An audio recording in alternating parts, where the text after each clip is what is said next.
गतिर्भर्ता प्रभु साक्षी निवास शरणम सुरद प्रभाव प्रलय स्थानम निधानम बीजमोव्यम।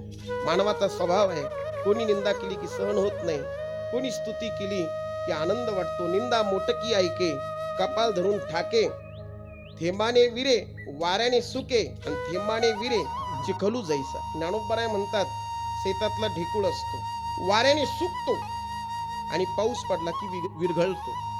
तसं सामान्य माणसाची निंदा केली त्याला त्या ढेकळाप्रमाणे राग येतो, आणि सामान्य माणसाची स्तुती केली तो इतका विरघळतो। पाऊस पडला ना तर जसा तो ढेकूळ विरघळून जातो त्याप्रमाणे विरघळतो मनुष्य। म्हणून हे पहा, मान अपमान या गोष्टी बाजूला ठेवा। आज आपलं धर्मकार्य महत्वाचं आहे, इतर धर्माकडे पहा ना जरा।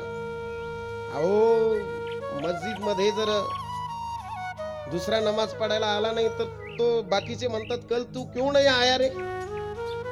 आणि आपला जर एखादा भजनी हरिपाठाला गेला नाही तर दुसरा म्हणतो, बरं झालं आज आला नाही, मला तरी म्हणायला भेटन।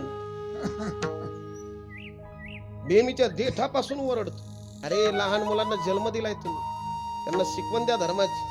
आणि आज धर्माची शिकवण महत्वाची आहे, धर्म जागृती महत्वाची आहे, बाकी सगळ्या गोष्टी बाजूला ठेवा। तुम्हाला जगायचं ना, तुम्हाला जगायचं असेल, तुमचं अस्तित्व निर्माण करायचं असेल तर धर्म जागृती महत्वाची आहे।